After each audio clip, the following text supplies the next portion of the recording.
Prehistoric marine fish were among the earliest vertebrates to populate Earth's oceans, paving the way for the evolution of modern fish and other marine life. One of the most notable was Dunkleosteus, a giant armored placoderm with powerful jaws capable of slicing through prey with bone-crushing force. Another early group, the jawless fish, like the ostracoderms, had bony shields for protection and were among the first to develop vertebrate features. Sharks, too, have ancient origins, with species like Cladocelaci exhibiting streamlined bodies and swift predatory skills. These early fish not only dominated their ecosystems but also played a critical role in shaping the marine food web, influencing the evolutionary paths of countless marine species that followed. Stethyacanthus resembled modern sharks to some extent, though it was distinguished by its unique dorsal fin, which was shaped like an ironing board. This peculiar structure, found predominantly in males, is thought to have played a role in courtship displays. The top of the fin was covered with rough, tooth-like scales, which matched a similar patch on the shark's snout. The exact purpose of this feature is still debated, but it may have been used for display or species recognition rather than to mimic a mouth.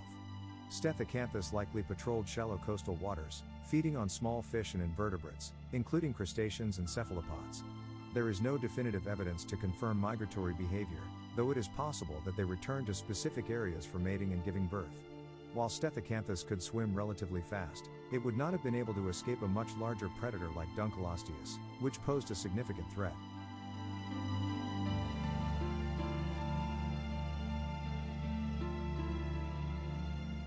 Dunkleosteus was a formidable predator with a powerfully built, armor-plated head.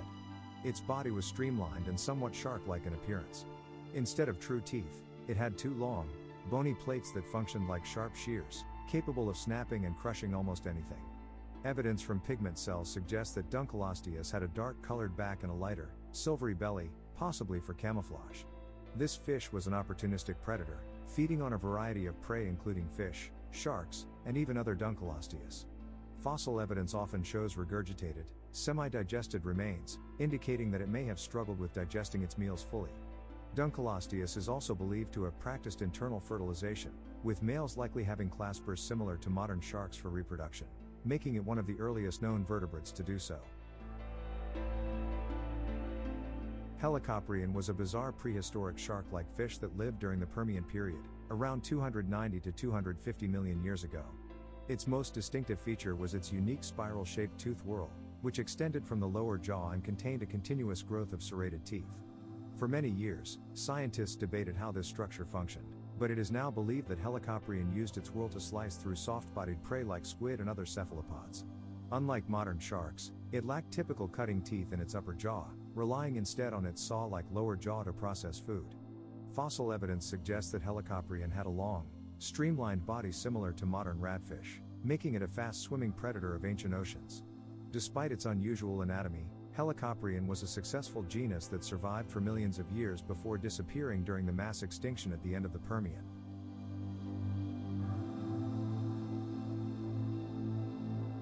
Hybodus was a genus of prehistoric sharks that thrived during the Jurassic and early Cretaceous periods, around 170 to 100 million years ago. It was a highly adaptable predator, found in both marine and freshwater environments. Hybodus had a distinctive appearance, with two dorsal fins, each equipped with a sharp spine that likely served as protection against larger predators. Its teeth were specialized for a varied diet: sharp, pointed teeth for catching fish and broader, flatter ones for crushing shellfish. Unlike modern sharks, Hybodus had flexible pectoral fins that may have helped it maneuver in different water conditions.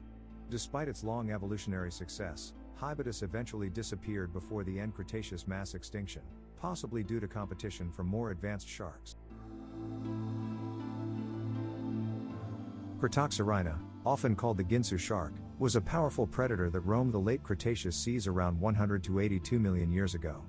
Growing up to 7 meters, 23 feet, in length, it was one of the top marine predators of its time, rivaling even mosasaurs. Its name comes from its razor-sharp, blade-like teeth, which were perfect for slicing through flesh and tearing apart large prey such as fish, marine reptiles, and even other sharks.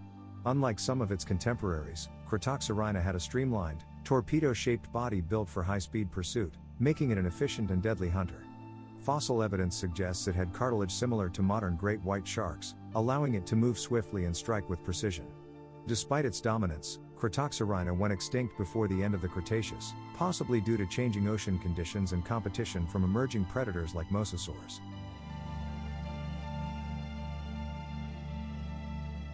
Xiphactinus was a large, fast-swimming predatory fish that dominated the late Cretaceous seas.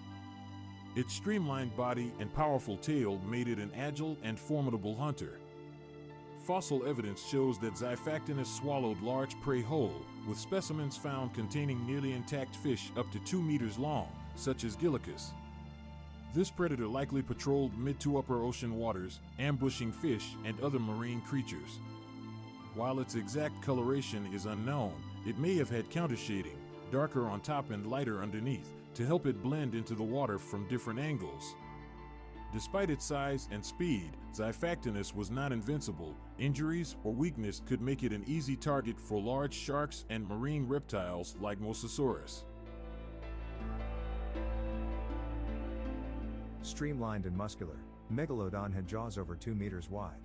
This apex predator primarily preyed on large marine mammals, especially whales, though it likely also targeted other large marine creatures. Juvenile megalodons are believed to have lived closer to shore, while adults typically hunted in open ocean waters. Megalodon likely used ambush tactics, attacking its prey from below with powerful bursts of speed. It may have focused on vulnerable areas of its prey, such as the flanks or body, to incapacitate them before delivering a fatal bite. Though specific hunting techniques are not fully known, it's clear that Megalodon was well adapted to targeting large prey, relying on its immense size and strength.